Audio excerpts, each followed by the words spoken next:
my pleasure to introduce our main speaker, Carlie from Austin, Texas.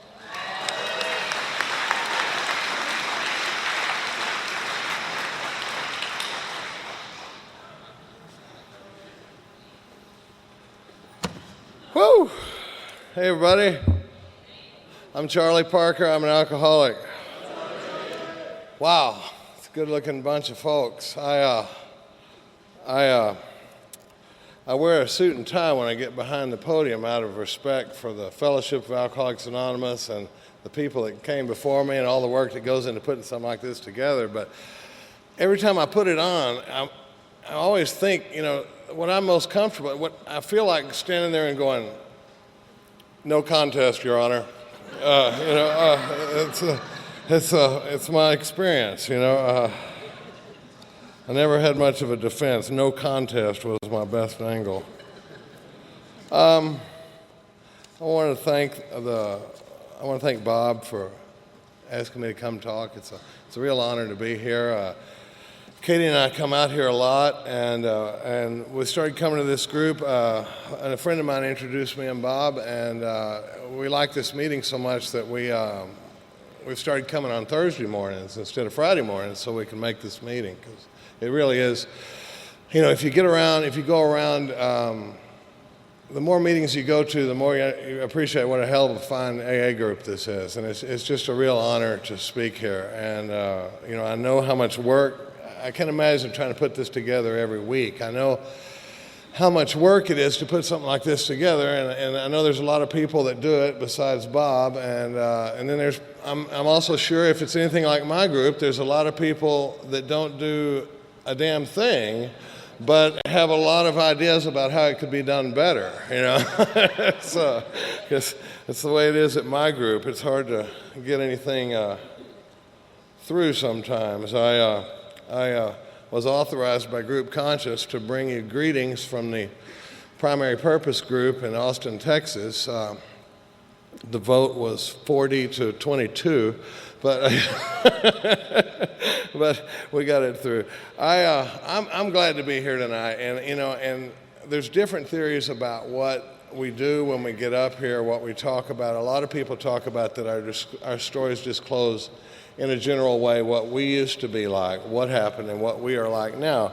I'm also real fond of the definition on page 50, where it says, "In our personal stories, you will find a wide variation in the way each teller approaches and conceives of the power which is greater than himself.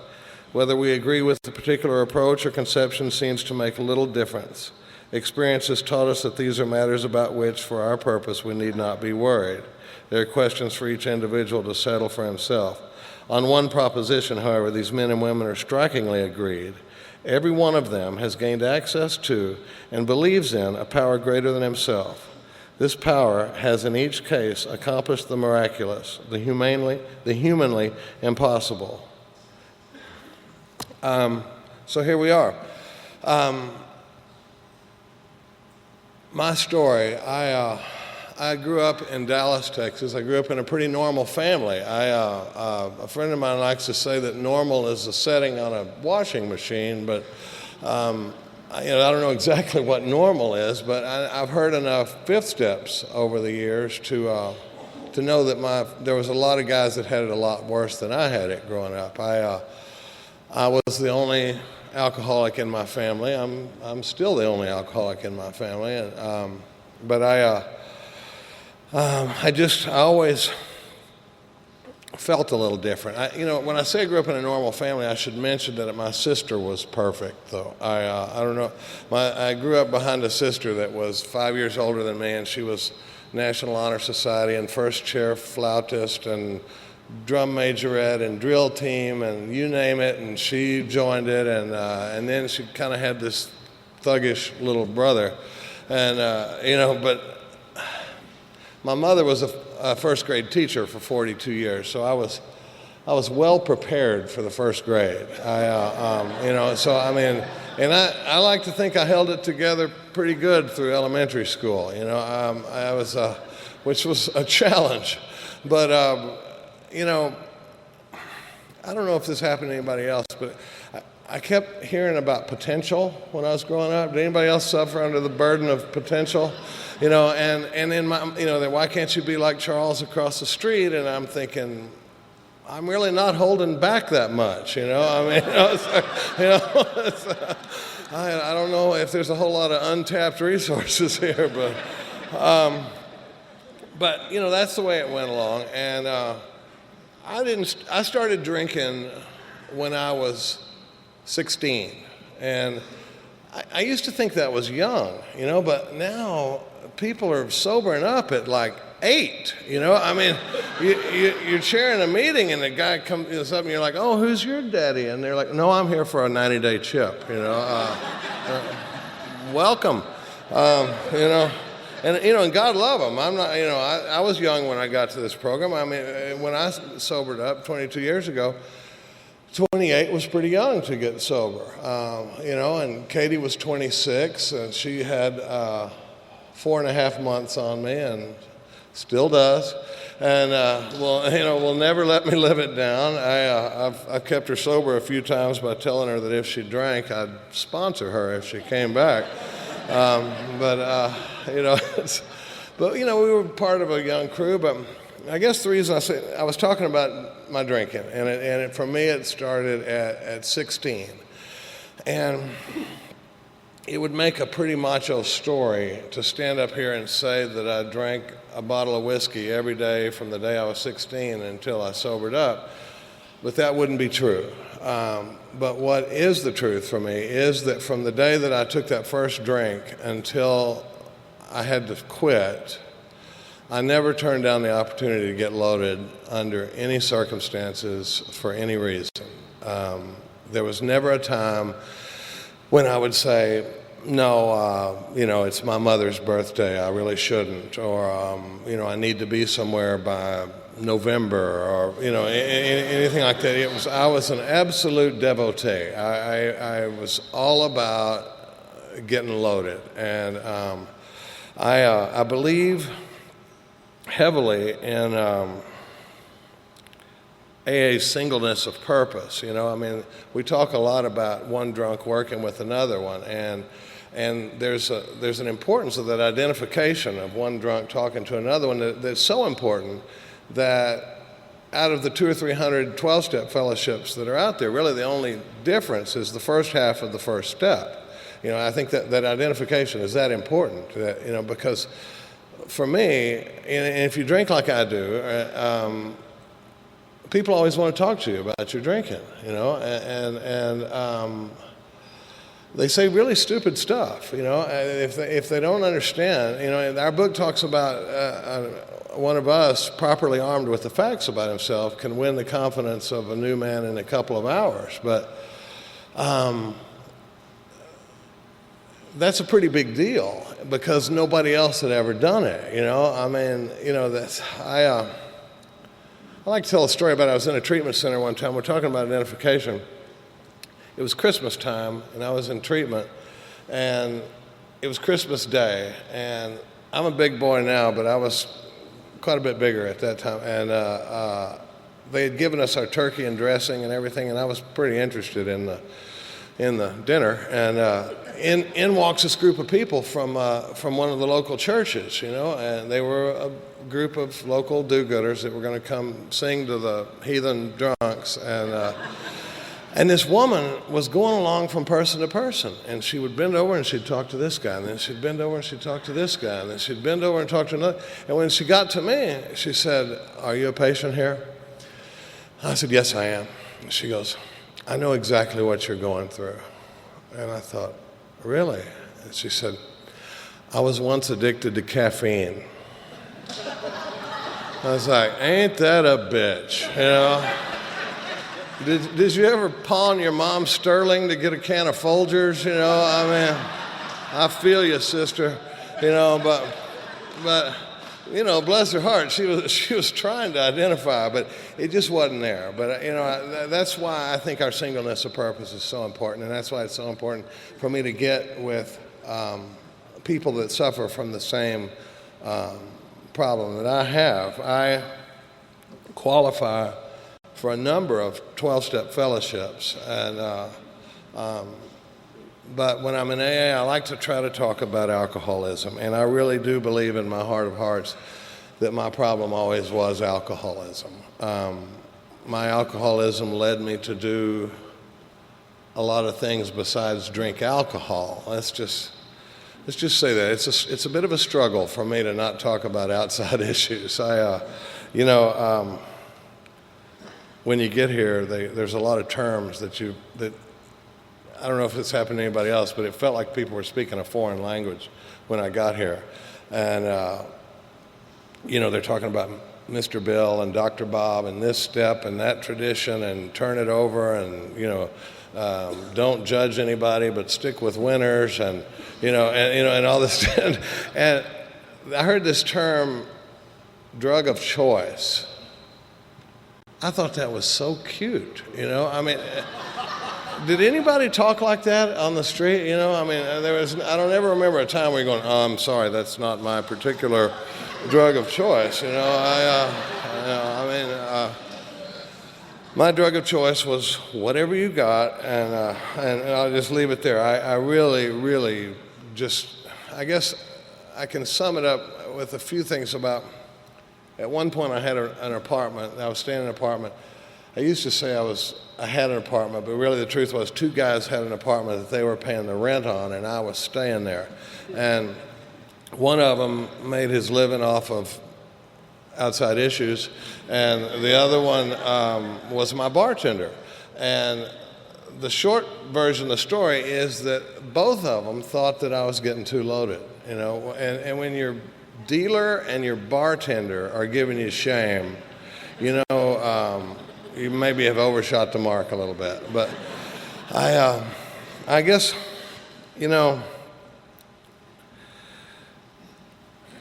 know there's a lot of new people here tonight, and I want to welcome the new people here tonight. But does anybody need for me to explain how to drink to them?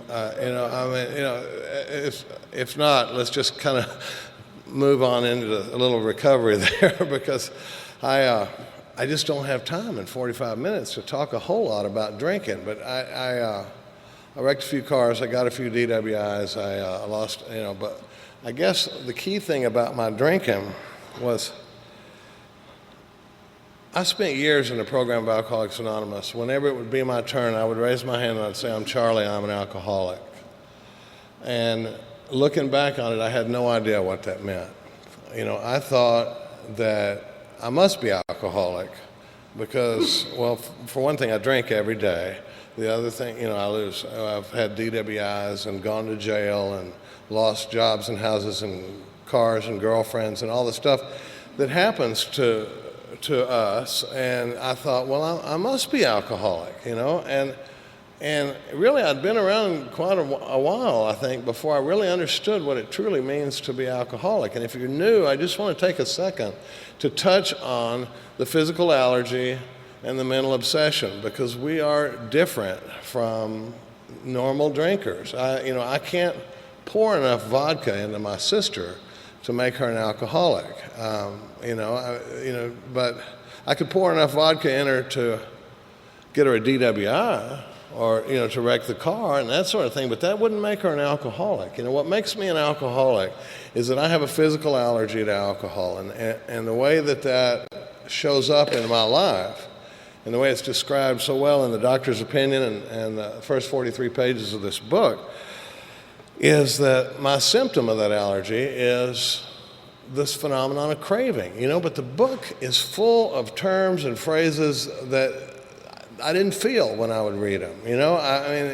My sponsor likes to say that handing a new guy a big book and expecting him to get what's in there is like giving him a flight manual to an F-16 and saying, and when you get through reading that, we've got one out here in the parking lot.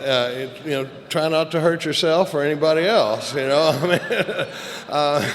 But a lot of these terms didn't mean much to me, and so it really helped to have somebody that had been in the book to explain that stuff to me. But when it talked about the phenomenon of craving, I didn't really understand what that meant, but I did know what it meant to stop in for only 2 and get thrown out at the end of the night or go missing for a few days, and that sort of thing. And to me, that's what happens when I take a drink of alcohol. It triggers a craving in me where I got no control over how much I'm going to drink or when I'm going to stop. And then the book talks about that for about the doctor's opinion, the first 22 pages. Then about 23 or 24, it switches over and says that wouldn't mean anything.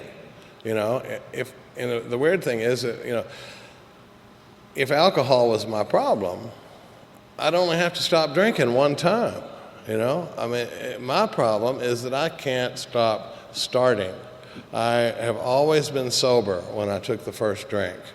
And so I make that decision sober. And my biggest problem is what goes on in my brain when I'm not drinking. But inside of me, another term that's in the book that never made much sense to me was the term that I never actually felt it, was that term spiritual malady. The book describes a spiritual malady. It's a little fuzzy for me, but when you stand up at the podium of AA and talk about that hole in my middle, that hole that I felt from elementary school, that feeling of separation, that feeling of being a little bit less than, of being not good enough, not smart enough, I can't do what regular people do. I think we can identify with that. That, to me, is the spiritual malady. And I got that going on, and what happens is when people want to talk to me about my drinking, I'm thinking, you really don't know what you're talking about, because if you understood what that drink does for me, it's the only thing I've ever found that will quiet that feeling of separation, that hole I got right here. And okay, sure, occasionally I overshoot the mark and I wreck the car and I lose the job, or maybe, I get kicked out of an apartment or people don't want to talk to me anymore, but I'll take that deal because of what that drink does for me. And when somebody says you need to not drink, I'm thinking, if you understood what that drink does, I can see why, from your viewpoint, you would say stupid shit like that. But if you knew what that drink does for me, you would know that alcohol is my solution. It's my problem, because the thing that happens, the other side of what makes me alcoholic is that when I stop drinking, I don't get better. Our book says that we're restless, irritable, and discontented until I can again experience the ease and comfort that comes from taking a couple of drinks. That's the guy that when he's been dry for a while, people say, for God's sakes, man, why don't you take a drink? You are one miserable bastard. You're more miserable sober than you are. And what happens with me is that mental obsession. I don't feel better when I stop drinking. It starts rolling around up in my head, and my head starts, Bob said it one time when he was talking, he said, it talks about being restless, irritable, and discontented, and he said one time when I was listening to him, he said, he doesn't get discontented, he said, he just starts to notice things, and, and boy, that's me, I start to notice the people in traffic. I start to notice that son of a bitch in the express lane has got 14 items in his basket, and I know because I counted them while we were standing here, and it's just this, and what happens, and then the guy at work is getting 50 cents an hour more than I do, and I'm doing all the work while the guy up in the air-conditioned trailer is making all the money, and before long, I'm not getting my fair share, and for God's sakes, Charlie, come on, let's take another run at it, man. It won't be like it was last time. We'll manage it better this time. And really, if you think about it, last time wasn't that bad. You might have been a little hasty checking yourself into that treatment center, for God's sake. It was just a bad weekend, and eventually, that's what happens. Where eventually my brain says, "By God, I think you're right," and that's what happens. And I get stuck in that. So to me, what it means to be alcoholic, when I say my name's Charlie and I'm alcoholic, is that I've got that physical allergy where I react funny to alcohol, and I've got a mental obsession that is eventually going to drive me back to drinking again. Driven by that spiritual malady, my mental obsession is eventually going to get me drunk every time. I cannot stop drinking on my own, and I spend a lot of time explaining that at a treatment center in Austin, because I've always felt like if a guy goes to treatment and gets a full grasp of the first step, the treatment has been a success. You know, I mean, I've seen plenty of times where people have done the first 5 steps as a term of graduating from a treatment center, but not really have step 1. And for me, in my mind, step 1 drives everything, you know, because the book says we learned that we had to admit to our innermost selves that we were alcoholic. And to me, that means in here, not up here, but where I'm really going, wow, dude, I got it. I got what you're talking about. I am a garden variety drunk. You know, I am going to drink until I have to get sober, and then I will stay sober until I have to drink. And that cycle can go on for a long, long time. You know, so that's to me. What had happens was it starts spiraling downhill, though, you know, in little ticks. I give up a little of my dignity. I compromise a little bit of my values. I'm willing to settle for a little bit less out of life, but it goes down like tick, tick, tick, tick, tick, tick, tick, tick, tick, like this. So yesterday is never that much different from today, you know, and when that's what the book's talking about when it says we get to where we can't differentiate the truth from the false. Our alcoholic life seems like the only one because it's a whole lot like yesterday was, you know. I mean, I'm just doing what I got to do to get by, and you know, I don't go from up here to down here overnight. But for me, what happened was it really started getting sloppy. After a while, I left a bar in a blackout one night, and I rammed into a car, and I was still rolling, so I abandoned the car, reported it stolen, and like any good drunk would. And as I'm running back to this bar in a blackout, I remember seeing 2 policemen looking at the car I'd run into, and I thought, good grief, they got here fast. But I kept going, and the next day they said, you're going to have to take a polygraph test to get your car back, Mr. Parker. And I said, oh, why is that? And they said, well, your car was involved in an accident before it was reported stolen. I said, you're kidding. And he said, no, they ran into a parked police car. And I thought, that explains how they got there so fast. You know, I mean, you know, but you know, when you think about how things could have gone, man, I was in a complete blackout. And if those cops had been standing there, you'd have a different speaker tonight, you know? I mean, because 22 years later, I might still be in the joint. But I was lucky enough. But what I'm talking about was it started getting really sloppy. I used to come out to Vegas a lot, and I used to get free airplane tickets. Well, I used to steal airplane tickets. I didn't get free airplane tickets. And we would come out here, and sometimes I'd come out here with like $100 in my pocket back in the 70s. And I remember I was telling Katie, now this is how cool I was when I got here. Me and a buddy of mine were up at the Sahara, and we're staying down at the marina where the MGM is now. And I went broke, and so I go over and I find Mitch, and I go, how you doing? He goes, I'm tapped. And when we're talking about tapped, I mean, no credit cards, no, yeah.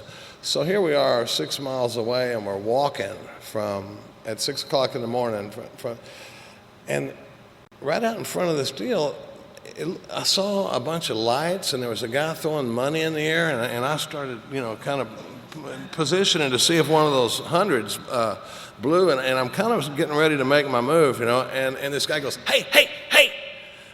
And I look over, and it was a set for that TV show Vegas, and they were shooting a scene, you know, and I'm over there trying to figure out how I can get, you know, and so that's how cool I was, you know.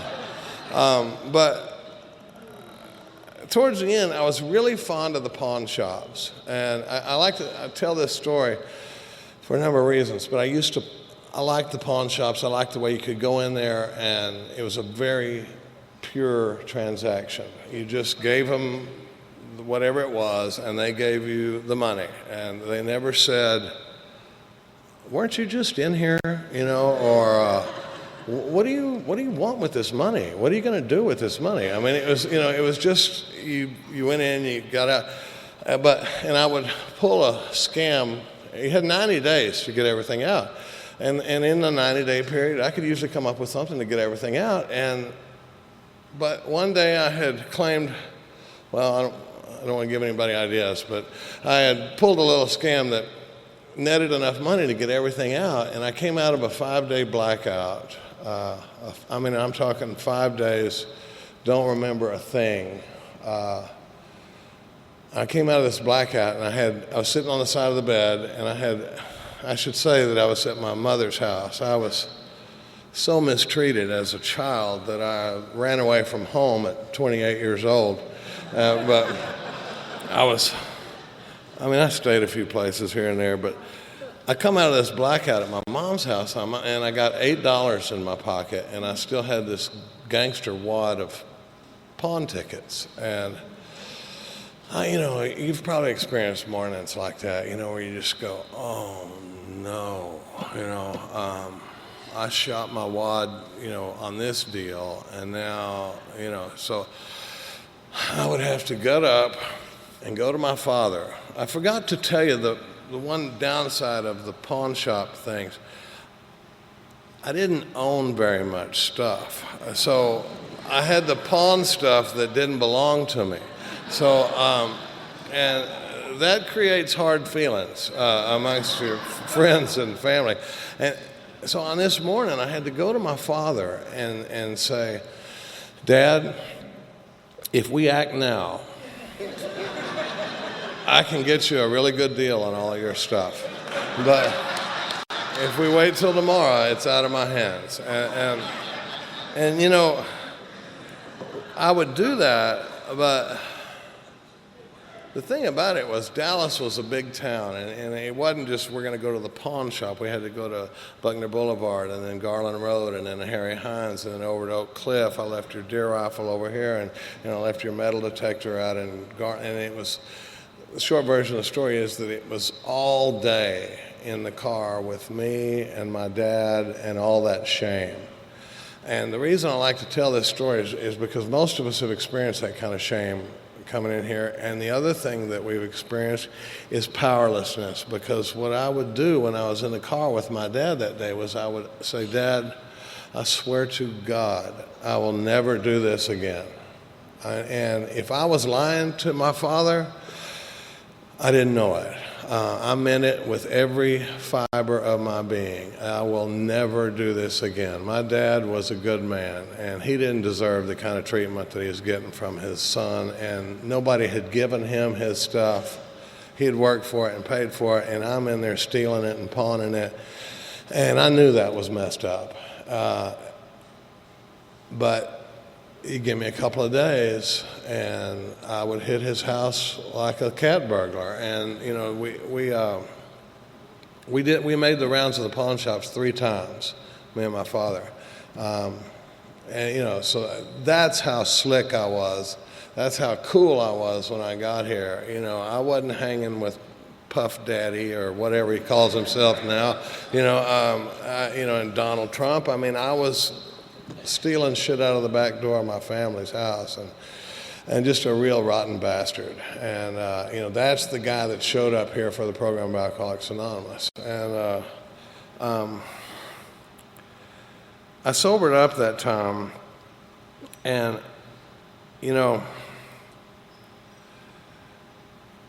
I was pretty serious about the program at that time. But what I was real serious about was going to a lot of meetings. What we're doing here tonight is the Fellowship of Alcoholics Anonymous. And when we used to have this circle and a triangle on it in our books, it has 3 sides to that triangle, and there's 3 sides to my recovery. Unity is what we're doing tonight, and then service is what I do when I'm going out working with new guys, going to the treatment centers and stuff like that. And then recovery is working the 12 steps of the program of Alcoholics Anonymous with a sponsor, hopefully the way they're lined out in the big book. But what I did in that first period of sobriety was, and I bring this up because I think it's a dangerous thing that's been going on in our fellowship. We sobered up at a funny time. I've been sober, today's 22 years. And during that time, thank you. Believe me, that's a testament to the power of God and the program of Alcoholics Anonymous. That's got very little to do with the power of Charlie. But during this period of time, we got a shitload of AA meetings, as they say in Texas. I guess, that would translate to a whole lot. But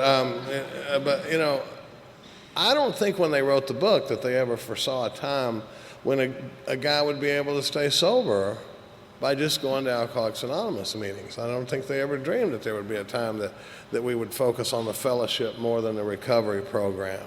Because they were getting together maybe once a week, or maybe they didn't have a meeting at all in their town. What they had was the big book and the program of recovery lined out in it. So what I saw with me was I would go to a meeting, I'd get enough relief to get me to the next day, go out and just destroy the world with self-will in the meantime, but then, I'd come into the meeting the next day and I would rock along, and I was staying sober on the fellowship. Now, I'm not knocking the fellowship of Alcoholics Anonymous. I love it. I love the fellowship of AA. I love drunks. I loved hanging out with them before I sobered up, after I sobered up. We go to conferences and a lot of stuff I love.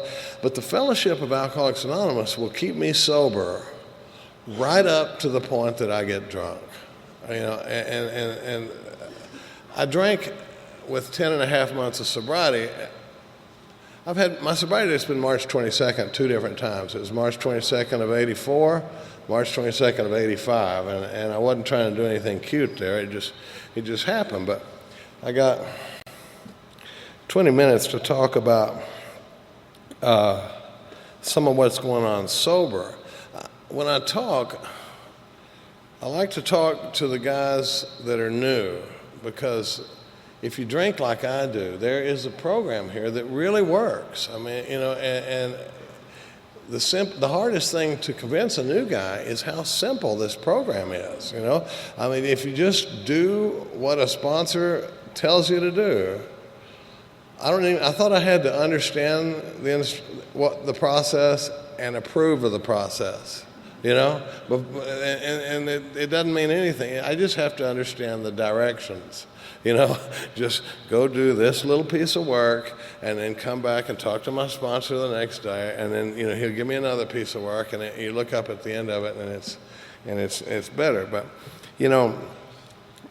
what happened for me was going to all those meetings.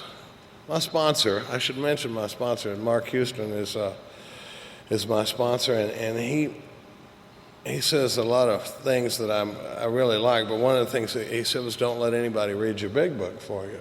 And what I was doing was I was sitting in those AA meetings, and I was trying to get AA through what you people were saying in the meetings, and the more I get in the book, the more I see how much, what's a polite word for bullshit, Katie?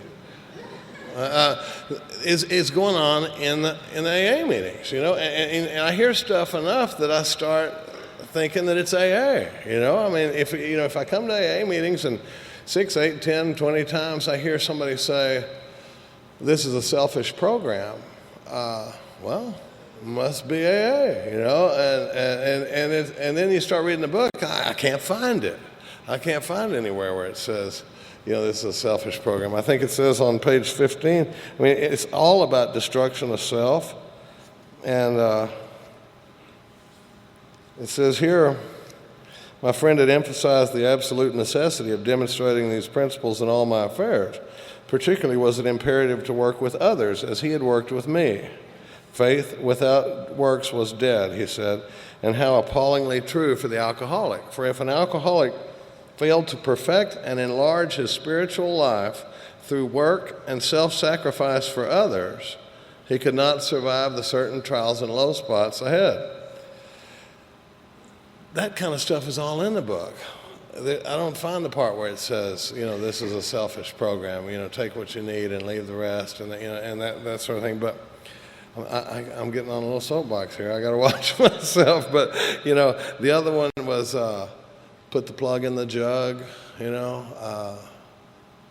Never did figure that one out. To me, that's like this far from Nancy Reagan's "just say no." I mean, it's like if I could put the plug in the jug, I wouldn't be parking my ass in these AA meetings for 22 years, you know. But another one that bugs me is when they talk about if you sober up a horse thief. They may only say this in Texas, but if you sober up a horse thief, you got to sober a horse thief. Have y'all heard that one? What bullshit is that? You know, I mean, I guarantee you the guy's not going to stay a sober horse thief for long. You know, my program talks about change, and you know, and if I stay the same creepy bastard that I was when I got here, I'm not going to be around for long. You know, whether I'm going to 3 meetings a day or not. But you know, But I stayed sober this first time, and I was kind of working the program a lot. We got 15 minutes left. This is good. The other day I was talking, and a buddy of mine was talking in Dallas at the same time, and he called me the next morning, Tom Pick, and I said, "How'd you talk, Coach Tom?" And he goes, "Oh, goddamn, I did it again." No. He said that to me. And I said, "I did it again." He goes, "What?" And I said, "I looked up 40 minutes into the talk and I was still drunk." And he goes, "That's all right. 2/3 of the way through my talk, I was 13, you know." So if I'm not careful, I'll talk about drinking the whole time. And then, you know, I've got 7 minutes to talk about 22 years of recovery. But what happened for me was I was pretty serious about that. Reading the big book and going to big book meetings and hanging out with people that were fairly serious about this program. But what started happening, I didn't see happening. I started reading the book. I don't know about anybody else, but I like to read stuff that I agree with. You know, I mean, you know how you just, you read along and then you just kind of glaze over the stuff, and then some of it you go, "Oh yeah, see, there it is. That's exactly what I said. You know, I said that in a meeting yesterday." But, you know, but then my sponsor talks about this thing, and I want to share it with you, and some of you have probably heard of the set-aside prayer, but it has helped me so much in recovery. We do this little prayer before we do the work, before we read the book, before I work with a sponsee, where I say, "God," it's pretty simple, and you can say it anyway, but I just say, "God, please help me set aside everything that I think that I know about this book and this process and this way of life, and help me see the truth."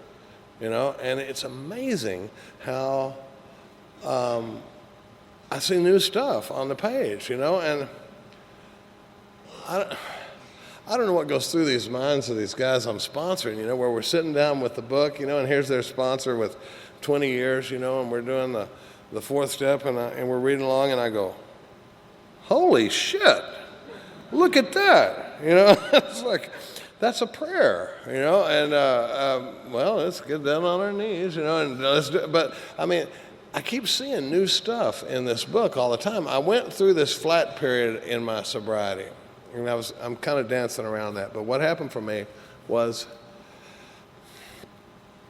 I thought I did it pretty hardcore for the first 4.5 years. I'm just going to go ahead and say this because I don't have that much shame about it, but somehow in the book, I missed the whole selfishness piece.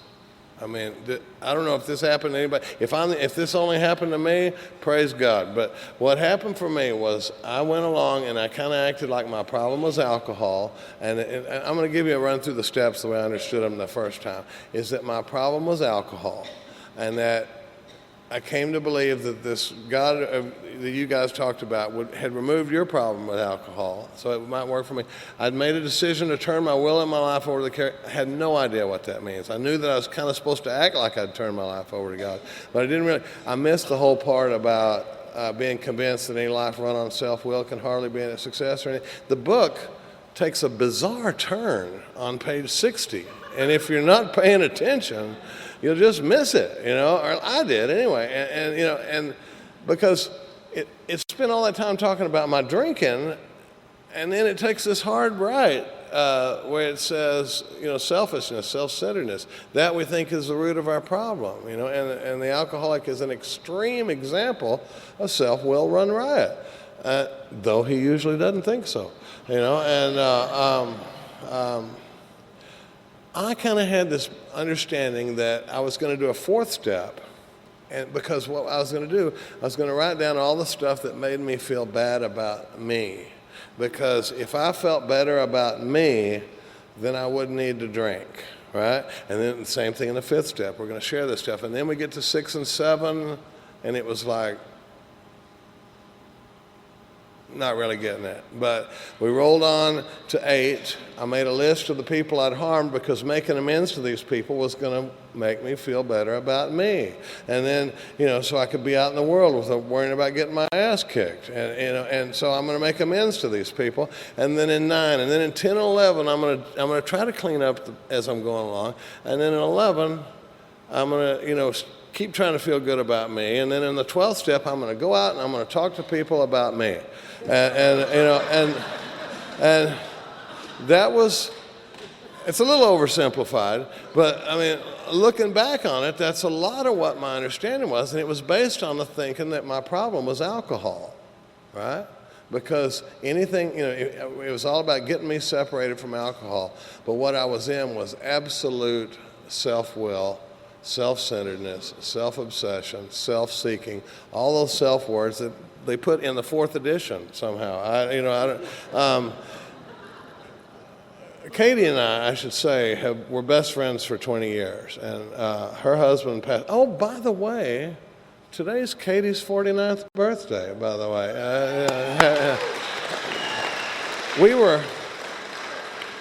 We were best friends for 20 years, and she was married, and I was in a series of relationships.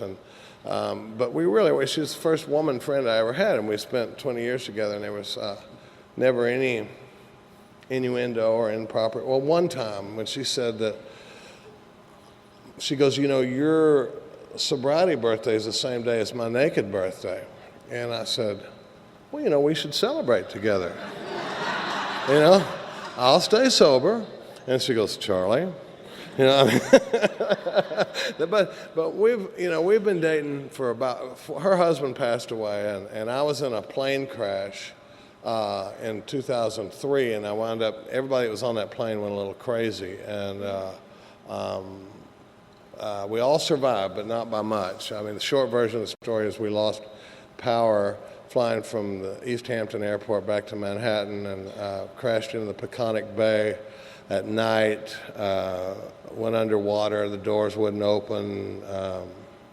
It's pretty hairy, but we got out, but not by much. But it was the beginning of a spiritual awakening for me, because I really started looking at things a little bit different, and I started working with some new people. And I went to this John Henry in Austin, and I said, John Henry, I'm so self-centered that I can't even have a conversation with somebody. You know, I have to just force myself to say, how are the kids, you know, or act like I give a flip while they're, you know, answering, you know, and, you know, how's the wife, and, you know, because I'm all about me, you know. I was, and this is 17 years sober. So part of this is really, I'm talking more to people that have been around for a while. And maybe you feel like you're not experiencing what you hear some people describe as the benefits of this program. Because during that time, if you'd have came to me and said, Charlie, what you need is Alcoholics Anonymous. You know, what you need is to get into that big book. I'm not hearing God in anything you're talking about. It's all about you. And I would have said, no, you don't understand. You know, I've been in AA for 17 years. I've got some merit badges in this society. I got a little credit. You know, just shut up and back off. But what he said was, come meet with me tomorrow, and we'll go down to the ranch. That's Austin Recovery has a place they call the ranch. Bob's been out there with me, and we'll talk to the guys that are in detox and treatment. And the reason I bring this up, because it did not sound like a good idea. You know, has anybody ever been pressed into service work by your sponsor? It never sounds like a good idea. I did not want to go they're going to want to talk about themselves, and I want to talk about me. But what happened was when I got in there and I started working with these guys, and what I'm getting to is that my most significant spiritual awakening came in this program with 17 years of sobriety. And I'm talking about a profound spiritual awakening. I've been on fire with the program of Alcoholics Anonymous for the past 4 or 5 years. And I have learned more about this program. When I talk about don't let anybody read your big book for you, I mean, I got into that book and I started, guys would ask me to sponsor them. And I'm going to want to have the answers, when a guy, so there were times where I felt like I was one step ahead of these guys, I'd say, read the doctor's opinion, and then I'd go home and go, okay, I guess, and I'm in the work, because I want to have the right answers for them. I won't do it to save my ass, but I'll do it to save theirs. And what happened was I started having newer and newer experiences with this program. And I also don't want to be a phony bastard in AA, so I'm not willing to tell a guy, you need to be doing this every day if I'm not doing it myself. Because to me, that's the beginning of the end. If I'm saying, you need to be doing something that I'm not doing. So it pressed me into the work, and I started sponsoring these guys, and I started seeing the light come on in these guys. And if you've never experienced that, that is the magic that happens in this program by Alcoholics Anonymous. And the reason I say that is if you've been around a while, the real magic is in working with others. And if it doesn't sound like a good idea, that's okay. And if you feel like you're not capable, I'd been around a long time, but I didn't really feel totally equipped to work with a brand new drunk. I do now, but then I didn't. But I started working with them anyway, and they didn't know the difference. And we got to hope God's involved somewhere anyway, And the other thing I was going to say, talking about not knowing the difference, one of the other things that bugs me in AA is this thing about the newcomer picking out a sponsor. I've seen guys come in that are brand new, and you remember what it's like on day one. You can't find the water fountain, and I'm supposed to try to figure out who's going to be an appropriate sponsor for me. I like to go, if I see a new guy and nobody else takes him, I'll go up and go, hey man, you're going to need somebody to show you what we do around here. And, they call it a sponsor, and I'll be willing to do it. And they go, thanks. It's too important of a decision to leave up to a newcomer, this thing about, here's my number, I say take their number. And I call them and say, how you doing, man? But the last few years, and Jesus, I wish I had another 30 minutes to talk about what's been going on. But I remember sitting there with Katie one time, and I was reading the book, and I go, Jesus, there is self all over this thing. And she goes, you really never see that before? And I went, no. And she goes, that's some pretty basic shit, Charlie. And I was like, missed it, but I'm in it now. And what I didn't see happening was during that flat period of my sobriety, what had happened for me was I'd been sober for a while, and then maybe a few things started not really going my way. I had back-to-back divorces, and I kept getting knocked to the mat every time I would step into the ring of a relationship. And I started thinking, I don't know if I thought it out loud, but I remember thinking, I tried it your way, and I'm getting screwed here. And what happened was self-will snuck its way back into my life, and I started trying to get what I could. There's part of me that believes what God can do for Katie and what God can do for Bob, but there's a part of me that thinks I can get myself a little bit better deal, than what God's going to give me. And so that self-will starts coming in, and the more self-will I got going on, the less room there is for God's will. And then there's less God consciousness, and next thing you know, I'm totally in self-will, and I don't even know that it happened. And the last thing I want to say is, that whole time when I was in that flat period, if you'd have said to me, I would have said, okay, I'm not sponsoring any new guys, and I'm not I mean, I'm going to a few meetings, but I'm not reading the book, and I'm not doing any service work, but I'm not thinking about drinking, right? One day Katie says, you know, you take that guy that's in that position and you let him blow his knee out in a motorcycle wreck or get a root canal, and you hand him a bottle full of Vicodin, and 2 weeks later, the guy with 17 years sober is going, what the hell just happened? You know, how did I pick up again? And, you know, so I don't really know exactly how close I was to picking up at that point, but I'm truly grateful to have made it through there sober. And the thing that I would say is, if you've been around this program a while, a few years, maybe we lose a lot of folks between 3 years and 18, 20 years of sobriety that just kind of start backing out, and here comes self-will, and they start thinking, you know, this isn't the deal for me, and then they twist off for one reason or the other. So if you've got some time in this program and you're thinking that you're not getting the deal you hear, and I'm not talking about me as a shining example, but when you hear these big speakers talking about the stuff they've experienced as a result of working this program and working with others, and if you feel like you're not getting it, it's still available. Just get in the book, get into the work. If you don't feel comfortable doing it, get with somebody that is comfortable doing it and get them to show you how to do it. And you know, I'm going to close with one thing on page 100 of our book. I know I'm out of time, but it says,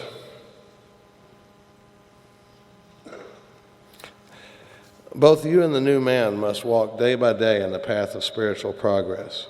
If you persist, remarkable things will happen.